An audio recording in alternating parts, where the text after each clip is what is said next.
నమస్తే మోవా. మనం ఒప్పుకున్నా ఒప్పుకోకపోయినా ఈ ప్రపంచం ఎఫర్ట్ కి వాల్యూ ఎదరా రిజల్ట్ కే ఇస్తుంది. అరే వాడు ట్రై చేసిండ్రా, వాడు ఎఫర్ట్ పెట్టిండ్రా అనే వాడు చూడరు. మనం లాస్ట్ కి అదంతా చేసి సక్సెస్ అయినమా లేదా అనేది చూస్తాం. కానీ మన దరిద్రం ఏంటంటే ఈ రిజల్ట్స్ అనేవి మన చేతిలో ఉండవు, ఓన్లీ ఎఫర్ట్సే ఉంటాయి. కుచ్ పాతా హై కుచ్ కోతా హై.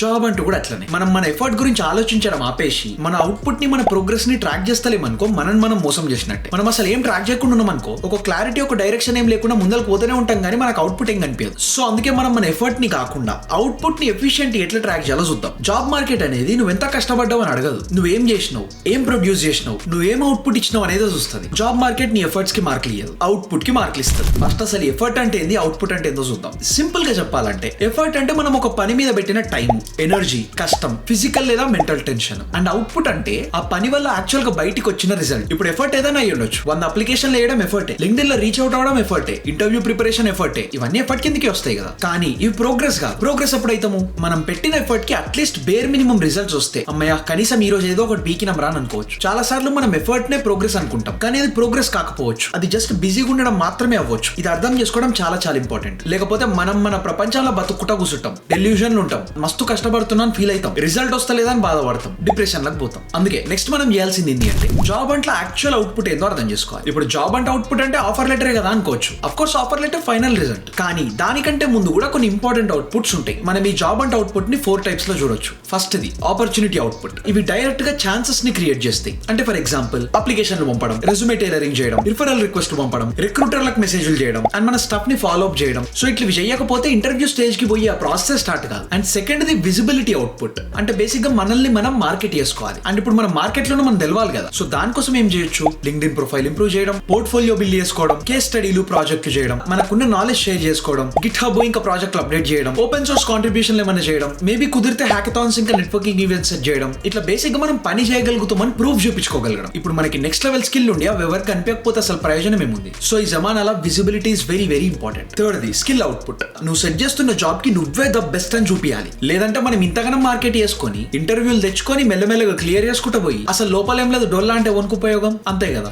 సో దానికి తగ్గట్టు ప్రూవ్ చేసుకోవడానికి మన దగ్గర యాక్చువల్ స్కిల్స్ ఉండాలి. ఇప్పుడు పోస్టర్లు బాగున్నాయి, టీజర్ బాగుంది, ట్రైలర్ బాగుంది, సరే అని చెప్పి జనాలు థియేటర్కి వస్తారు, కానీ సినిమా బాగుంటేనే కదా చూసేది. అందుకే మన స్కిల్ రిలేటెడ్ పనులు కూడా సెట్ చేయాలి. లైక్ మాక్ ఇంటర్వ్యూస్ తీసుకుంటే మనం ఎట్లాంటి క్వశ్చన్ కి ఎట్లా రెస్పాండ్ అవ్వచ్చు అని తెలుసుకోవచ్చు, కమ్యూనికేషన్ స్కిల్ ఇంప్రూవ్ చేసుకోవచ్చు, అండ్ మన రోల్ కి తగ్గట్టు స్కిల్స్ డెవలప్ చేసుకోవడం. ఉట్టేదో కోర్స్ చేసినా అంటే సరిపోదు కదా, మన స్కిల్ అక్కడ జనాలకు కనిపించాలి, దాన్ని మనం కమ్యూనికేట్ చేయగలగాలి. And fourth the relationship output. Networking అనేది జాబ్ అంటే చాలా చాలా ఇంపార్టెంట్. ఇక్కడ మన కాలేజ్ వాళ్ళు ఉంటారు, బయట ఈవెంట్లకు పోతే అక్కడ ఉంటారు, మనకి ఆన్లైన్ లో పరిచయమైన వాళ్ళు ఉంటారు, రిక్రూటర్లు ఉంటారు, ఇంకా గ్రూపులు ఉంటాయి. ఇట్లా ప్రతి ఒక్కరితో రిలేషన్షిప్ మెయింటైన్ చేస్తూ కూడా అవుట్పుట్. ఈ అన్ని అవుట్పుట్లను కౌంట్ చేయొచ్చు, మెజర్ చేయొచ్చు, అండ్ ఇంప్రూవ్ చేయొచ్చు. సరే ఇప్పుడు ఇవన్నీ బానే ఉన్నాయి, కానీ కొన్నిసార్లు మనం ఏదో పని చేసుకుంటే బాగా కష్టపడిపోతున్నాను ఫీల్ అయిపోతాం. మన జాబ్ అంటే అట్లాంటి కొన్ని ఫేక్ ప్రొడక్టివ్ టాస్క్లు కూడా ఉన్నాయి. ఇది అసలు మన ప్రాబ్లం ఏంటంటే మన ఎఫర్ట్ అసలు ఎక్కడికి పోతుందో తెలియకపోవడం. ఈ జాబ్ అంటే మనం చేసే కొన్ని పనులు మనకు బాగా ప్రొడక్టివ్ అనిపిస్తాయి, కానీ అవి చాలా చాలా తక్కువ అవుట్పుట్ ఇచ్చే పనులు. ఫర్ ఎగ్జాంపుల్ రెజ్యూమేని రోజు రోజు మళ్ళీ రీరైట్ చేస్తూనే ఉండడం, కోర్సులన్నీ ఆడ నుంచి ఇటు నుంచి కలెక్ట్ చేసి అవి కంప్లీట్ చేయకపోవడం, రాండమ్ గా out of nowhere job boards లో స్క్రోల్ చేయడం, రీసెర్చ్ పేరుతో ఓవర్ థింకింగ్, ప్రొడక్టివిటీ యూట్యూబ్ వీడియోలు బింజ్ వాచ్ చేసుకుంటూ కూర్చునుడు, కవర్ లెటర్ల కోసం పర్ఫెక్ట్ గా చేయడానికి ఎక్కువ టైం పెట్టడం, అప్లై చేయకుండా ప్రిపరేషన్ లోనే టైం మొత్తం వేస్ట్ చేయడం, నెట్వర్కింగ్ అంటే భయంతో పోస్ట్ పోన్ చేయడం. ఇవన్నీ సార్ట్ ఆఫ్ సేఫ్ టాస్క్లు. జాబ్ అంటే మనకి కంఫర్ట్ టాస్క్లు, ఎందుకంటే మనం చేద్దాం అనుకుంటే అవి చేస్తూనే ఉండొచ్చు, మనం వీటిలో ఫెయిల్ అవ్వం అండ్ మనకంత భయం ఉండదు. ఇక్కడ ఈ పనులు చేయడానికి ఎక్స్టర్నల్ ఫ్యాక్టర్స్ ఏమి ఇంపాక్ట్ చేయవు, ఎవరు వచ్చి ఏమి నో అనరు. సో మన బ్రెయిన్ కి కూడా కంఫర్ట్ ఉంటది, అండ్ మనకు కూడా ఏదో పని చేస్తున్నట్టు ఫీలింగ్ వస్తుంది. కానీ అన్కంఫర్టబుల్ ఇంకా కష్టమైన పనులు చేస్తేనే కదా మనకి రిజల్ట్ కనిపించేది. మన కంఫర్ట్ జోన్ నుంచి మనం బయటికి వస్తేనే కదా మనం గ్రో అవుతాం. అప్లై చేయడం, మెసేజ్లు పంపడం, ఫాలో అప్ చేయడం, ఇంటర్వ్యూలు ఇవ్వడం, పోర్ట్ఫోలియో పబ్లిష్ చేయడం, ఇట్లాంటి వాటిలో జడ్జ్మెంట్ ఉంటది, సైలెన్స్ ఉంటది. ఇప్పుడు రిప్లై రాకపోతే, ఒకవేళ రిజెక్ట్ అయితే, నో అంటే, ఫెయిల్ అయితే అని చెప్పి మస్తు క్వశ్చన్లు వస్తూనే ఉంటాయి. అందుకని మనం అవుట్పుట్ టాస్క్ లను అవాయిడ్ చేసుకుంటా ఈ ఎఫర్ట్ టాస్క్ లలో బతికేస్తాం, కానీ అది కరెక్ట్ కాదు కదా. సో ఇప్పుడు ఇది బానే ఉంది. ఇప్పుడు మనం చేసే ఈ పనులని ట్రాక్ ఎట్లా చేయాలరా అంటే it's actually very very simple. ఇప్పుడు ఏమి పెద్ద కాంప్లికేటెడ్ సిస్టమ్ ఏం చెప్పా, అసలు అవేం అవసరమే లేదు. ఇప్పుడు టెంప్లెట్లని, డాష్ బోర్డ్ అని కూడా ఏం చెప్పా, ఎందుకంటే మన లైఫ్ మస్తు సింపుల్ గా అయిపోవాలి. సింపుల్ గా ఒక డైలీ ట్రాకర్ పెట్టుకో, నోట్ బుక్ లనైనా, గూగుల్ షీట్స్ లనైనా, లేకపోతే నోట్స్ యాప్ లనైనా. రోజు నైట్ పనులన్నీ అయిపోయినాక ఒక 5 నిమిషాలు కూర్చొని ఇది రాయి. ఈ రోజు ఎన్ని క్వాలిటీ అప్లికేషన్స్ పంపించిన, ఎన్ని రిఫరల్ రిక్వెస్ట్లు పంపించిన, రిక్రూటర్స్ కి ఇంకా అలుమ్నైకి ఎంత మందికి మెసేజ్లు చేసిన, ఎన్ని ఫాలో అప్స్ చేసిన, ఇంటర్వ్యూ ప్రిపరేషన్ కోసం ఎన్ని బ్లాగ్స్ కంప్లీట్ చేసిన, పోర్ట్ఫోలియో, రెజ్యూమే, ప్రాజెక్ట్ లో ఏం అప్గ్రేడ్లు చేసిన, మాక్ ఇంటర్వ్యూస్ ఏమైనా చేసినా. ఇక్కడ ఇంపార్టెంట్ ఏంటి అంటే వర్క్ డౌన్ మై రెజ్యూమే అంటే అది ఒక మెజరబుల్ మెట్రిక్ కాదు. 2 రెజ్యూమేస్ టైలర్ చేసిన అనేది మెట్రిక్. ఇంటర్వ్యూకి ప్రిపేర్ అయినా అనేది వేగ్ అవుట్పుట్. ఒక మాక్ ఇంటర్వ్యూ చేసిన 4 బిహేవియరల్ క్వశ్చన్స్ కి ప్రిపేర్ అయినా అనేది మెట్రిక్. నెట్వర్కింగ్ చేసిన అంటే అది పెద్దగా మెజర్ చేసే ముచ్చట కాదు. 5 అలంనైకి పర్సనలైజ్ మెసేజ్లు పంపిన అండ్ 2 రిప్లైలు వచ్చినాయి అనేది మెట్రిక్. అండ్ దీన్నే అవుట్పుట్ ట్రాకింగ్ అంటాం. ఇది చాలా స్పెసిఫిక్ గా ఉండాలి. మనం కౌంట్ చేయగలగాలి, వీక్ ఓవర్ వీక్ కంపేర్ చేయగలగాలి. మనం ఆల్రెడీ సిస్టమ్స్ గురించి అండ్ మన పనులన్నీ చేయడానికి మన డేని ఎట్లా డివైడ్ చేసుకోవాలి అని ఆల్రెడీ పాత వీడియోలో మాట్లాడినాం. పైన ఐ బటన్ లో ఇంకా కింద డిస్క్రిప్షన్ లో పెట్టినా, ఒకవేళ ఇంకా చూడకపోతే చూడండి. సో అట్లా సిస్టమ్ లతో మన వర్క్ సెట్ చేసుకొని మనం చేసే ప్రతి పనికి క్లియర్ గా ఒక అవుట్పుట్ సెట్ చేసుకోవాలి. అండ్ ఇట్లా సెట్ అయినాక దీన్ని ఒక వారం తర్వాత వీక్లీ రివ్యూ చేసుకోవాలి. ఇప్పుడు మళ్ళీ వీక్లీ రివ్యూ ఏంది అంటే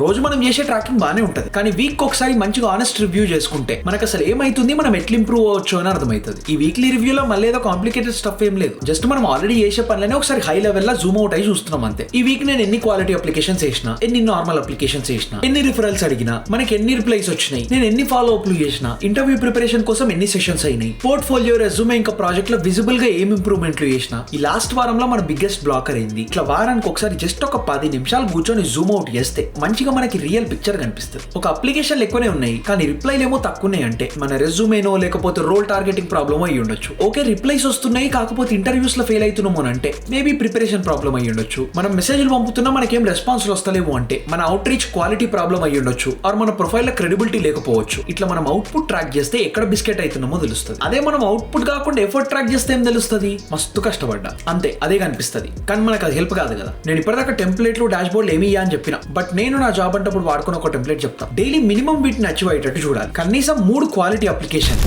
అప్లికేషన్లు అంటున్నా కానీ 3 అప్లికేషన్లు కాదు. నీ జెనరిక్ రెజ్యూమేతోని ఎన్ని అప్లై చేస్తా నీ చెయ్యి. నేను చేసినట్టు మేబీ డైలీ 50 ఇటుగానికి ట్రై చేయి, కానీ దాంట్లో నుంచి కనీసం ఒక 3 అన్న క్వాలిటీ అప్లికేషన్లు ఉండాలి. నెక్స్ట్ కనీసం 3 మీనింగ్ఫుల్ అవుట్ రీచ్ మెసేజ్లు, కనీసం ఒక్క ఫాలో అప్, కనీసం ఒక్క స్కిల్ ఇంప్రూవ్మెంట్ బ్లాక్, కనీసం ఒక్క ఇంటర్వ్యూ ప్రిపరేషన్ బ్లాక్. ఇప్పుడు ఈ బ్లాక్ ఏంద్రా అంటే బేసిక్ గా లాస్ట్ వీడియోలో చెప్పినట్టు డైలీ మన టైం ని మనం బ్లాక్స్ లాగా డివైడ్ చేసుకొని ఈచ్ బ్లాక్ లో మన ఎనర్జీ ప్రకారం ఏ టైంలో ఎంత ఎనర్జీ ఉంటుందో చూసుకొని ఆ బ్లాక్స్ లో డీప్ ఫోకస్ వర్క్ చేయడానికి ట్రై చేయడం. వీటి గురించి ఇన్ డెప్త్ గా ఆల్రెడీ లాస్ట్ వీడియోలో చెప్పిన, ఆ వీడియో ఐ బటన్ లో కింద డిస్క్రిప్షన్ లో పెడితే అవసరం పడుతుంది చూడండి. ఇప్పుడు ఇది వీక్లీ ఎట్లయితది అంటే కనీసం 15 నుంచి 20 క్వాలిటీ అప్లికేషన్లు, కనీసం 15 to 20 నెట్వర్కింగ్ మెసేజ్లు, కనీసం 5 ఫాలో అప్లు, ఒక 4-5 ఇంటర్వ్యూ ప్రిపరేషన్ సెషన్లు, మన ప్రాజెక్ట్ లోనో పోర్ట్ఫోలియోనో రెజ్యూమేలోనో ఒక గట్టిగా ఇంపాక్ట్ ఉండేటట్టు విజిబుల్ అప్గ్రేడ్. మీ చేతిలో ఇప్పుడు టైం ఉంది, ఫుల్ టైం మీరు జాబ్ అంటే మీదే కూర్చుంటున్నారు అని అంటే నంబర్స్ ఇంకా మంచి పెంచుకోవచ్చు. తక్కువ టైంలో మనకి ఇంకా ఎక్కువ ప్రోగ్రెస్ కనిపిస్తుంది. బట్ క్లాస్లు, అసైన్మెంట్లు, పార్ట్ టైం జాబులు కూడా ఉన్నాయి అని అంటే మీకు సెట్ అయ్యేటట్టు నంబర్స్ ని అడ్జస్ట్ చేసుకోవచ్చు. కానీ ఓవరాల్ లాజిక్ అయితే సేమ్ ఉంటుంది. మనం పెట్టుకోవాల్సింది ఎఫర్ట్ టార్గెట్లు కాదు,